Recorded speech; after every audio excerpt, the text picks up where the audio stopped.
Alright, so this is how I have everything set up. I have a shell clip, and that's shrunk down to about 50%. Otherwise, I get way too big because I do load everything at once. So it's not done like the old Super Nintendo, Nintendo Genesis games where it's broken into little tiles. This is everything at once, and then it's all turned into bitmaps so that it runs, at a decent speed. So you can see in here, this is everything that's visible, and I've posted some videos where you could actually see the walls in there where there was nothing drawn on, and I'll do the outlines. You can see little new things here, like the snail was in World 1, of course.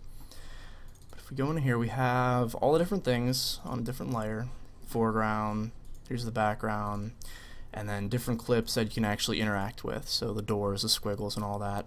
And if we make the foreground invisible, you can see this is all the, this is what the computer sees. So the green here is everything that your character is going to wrap onto if you're landing on it. And then the blue acts as walls and ledges, and that's always going to be flat. So if you're landing, let's see, so we can actually go into here. So if you're landing, you can tell if the character should. I'm trying to do hand motions here, but that doesn't really work with screen capture. So there's actually points that you land on, and one foot will stay off. And like I said before, I have the ledge thing, so you can actually, the character knows when only one of his feet is on there. Whereas if you were to land on the green, he would just wrap down to it and fall downward. And so keeping those two separate keeps everything much simpler. I don't have to.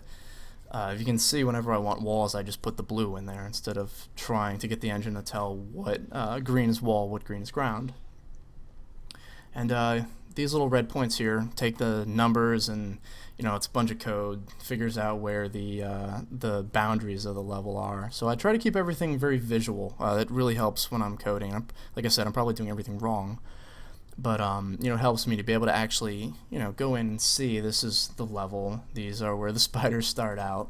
That's the clip for the spider, and inside of there, there's all the code, all the different things. He does all the stuff.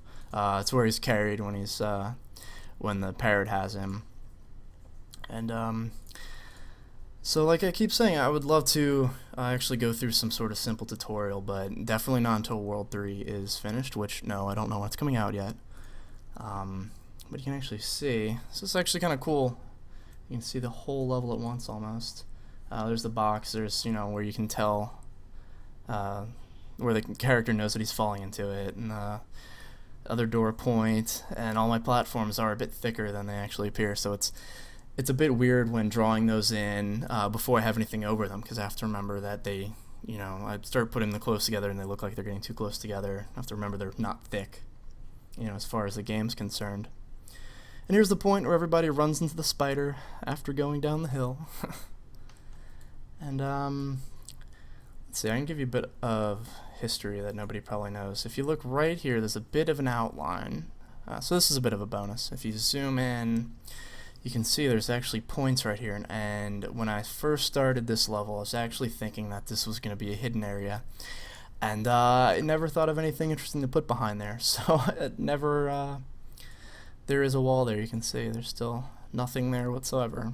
But that was originally intended to be a secret cove, sort of hidden thing at the very beginning of the level. Very beginning of the game, actually. And yeah, that's about it. Nothing else too interesting. All the bad guys start off facing right, and there's a bit of code on them to, tell them to make their X scale -100, and then they, adjust, the code adjusts to where the X scale is, because if I just flip them, it doesn't register for some reason. There's my name, Easter egg, and then level 5 in World 2 actually says my name, but that's really just referencing level 1 for not really any reason at all. But that's it. This is the behind my level creation process. And then so this is actually, each single one of these clips are called individually, and it says load the ground, load the walls, load the foreground, load the background, load the interact, and placed back on the stage in order, with the depths.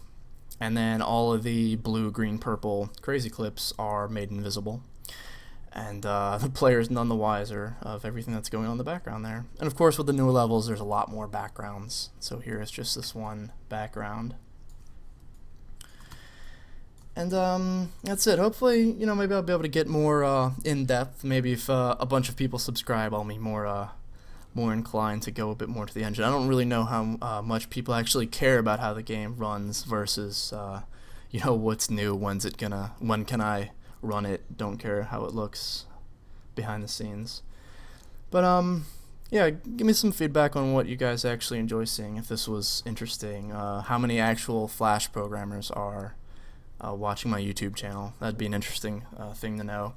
And if you want to try out Flash, go to adobe.com, and there's a 30-day trial.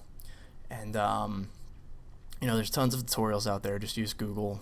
I'd recommend starting AS2, not 3. I still work in AS2. It's much simpler, much easier to get started with, so you can get something up and running very quickly. But yeah, so again, sorry I'm late. Hopefully this was somewhat interesting. And based on the feedback, I'll see what you guys want to see in the future. But that's it for this week, and hopefully I'll have something next Friday. If I don't, a few days later, we'll see, as tends to happen. But we'll have another weekly report, and I'll see you guys in about a week. Bye.